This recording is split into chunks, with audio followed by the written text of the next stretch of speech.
Welcome back to the 13 Sports Coaches Show. I'm Andrew Lynn, joined alongside Silver Lake Wrestling coach Colt Rogers. Coach, happy holidays and thanks for hopping on this afternoon. Yeah, I appreciate you having us on, and I'm excited to talk about our team. So, winter break at Silver Lake, school out of session, but tell me what wrestling practice looks like between Christmas and New Year's and trying to stay in shape besides, maybe not eating too much junk food. Yeah. I think it's a good opportunity, and I think that's kind of how our team's taking it. There's not a lot of other things we got to focus on right now. Like you said, they don't have school, not a lot of responsibilities. So, I think our kids are really focused in on this week. We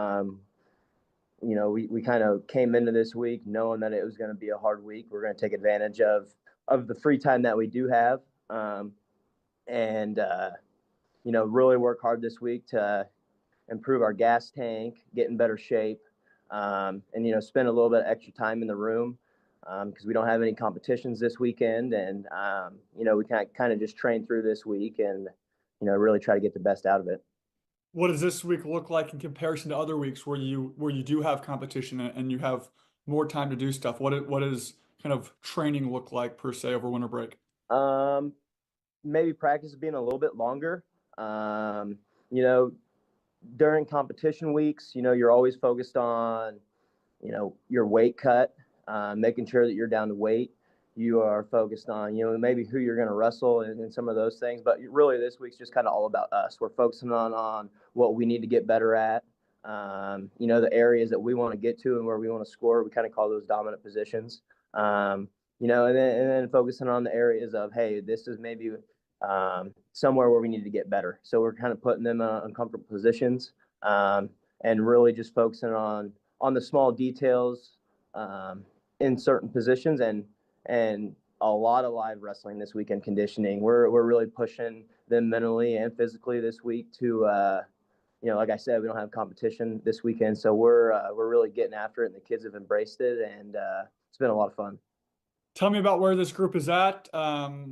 You've been wrestling this season for about a month so Yeah, far, we're about a right? month So in and a couple months to go. So, um, we've been wrestling great. We've been wrestling really hard.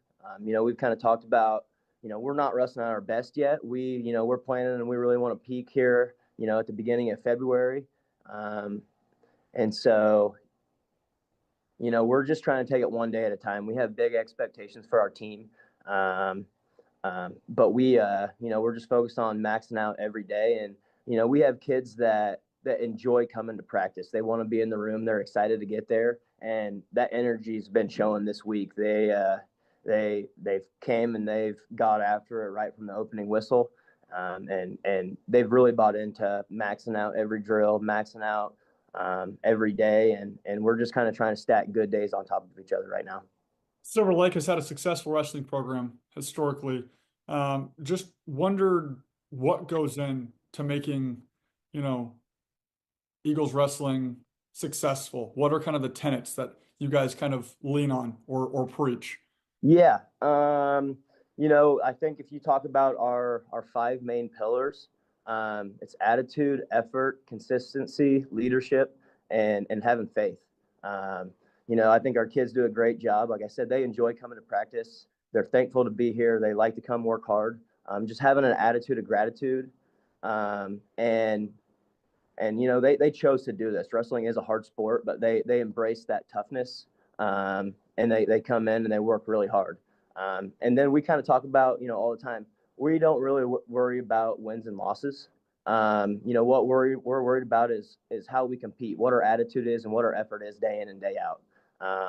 And our kids are giving great effort right now. And if they show up on the mat and they give great attitude and effort on a consistent basis, then the wins and losses are going to take care of themselves. The performances are going to take care of themselves.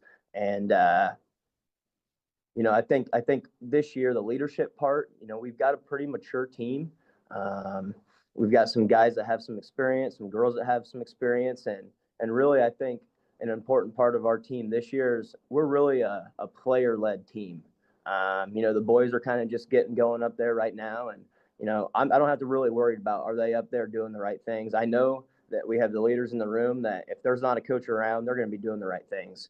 If we had our kids go and practice by themselves, I'm pretty confident that they would have a pretty darn good practice without any coaches there, because we just kind of have that leadership on the team, and they take pride in practicing and working the right way.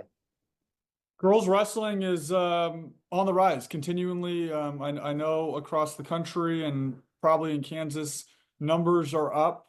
Um, how long have you had a girls wrestling program at Silver Lake, and how have you seen that growth within maybe not even the number of women going out, but just kind of the vibe around the program and how people are excited to embrace girls wrestling at Silver Lake? Yeah, it's been a very, very exciting time and fun experience. We're 5 or 6 years into girls wrestling now. And wrestling in Silver Lake, like you said, we have a great history of wrestling in Silver Lake, but it's really growing. 5, 6 years ago, we started with just 3 or 4 girls on the team. This year we have 12. We have 13 junior high girls out this year, so we have about 26, coaching about 26 girls in our team right now. And I kind of see the growth continuing to happen. Um, and our administration's done a great job, bringing in more coaches, and supporting, what we're trying to do. And they've really been a big help in helping get kids out and helping grow the sport of wrestling here in Silver Lake. And we really appreciate that. It takes a lot more than, kind of what we have in the room. We have a great community here in Silver Lake. We have a lot of people behind us, from the administration, parents, coaches, the kids club.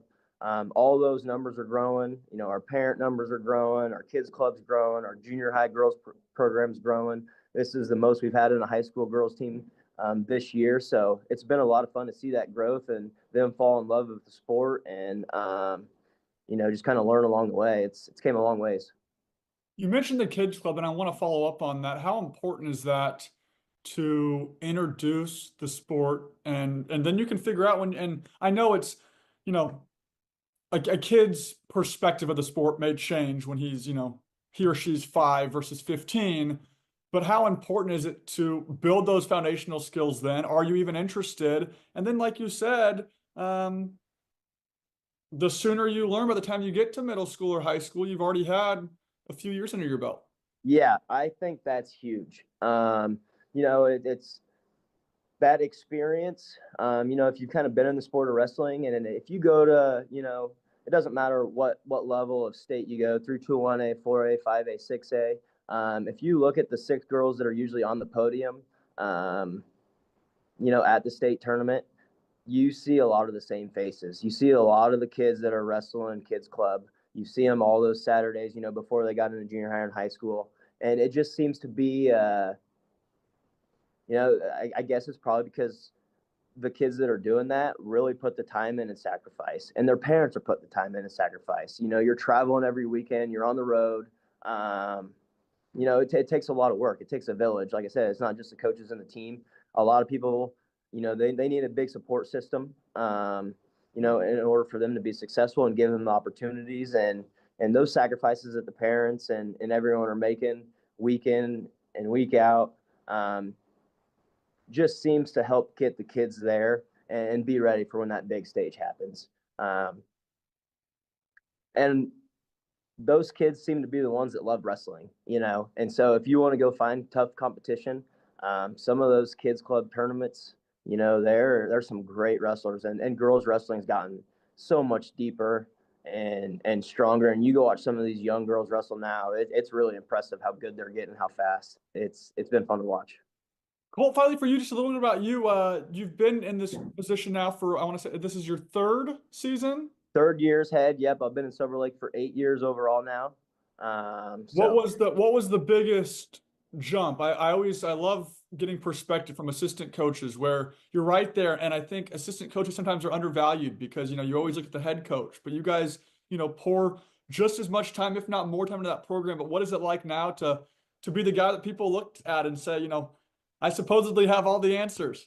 I don't know about that. I'm blessed here. I have a great coaching staff. I got 4 coaches that work with me, and they put a lot of time in. And they have kids coming up now that are young and coming through the wrestling program. So there's several of us now that we're usually in the wrestling room from about 3 o'clock after school till about 8:30 to when kids practice ends. I got guys that love wrestling, that are in it for the right reasons, that love to teach, and they believe in what the sport of wrestling does for a kid. It's not all about wrestling. It's about making them a better person, through learning new skills, through perseverance, getting tougher, all those things.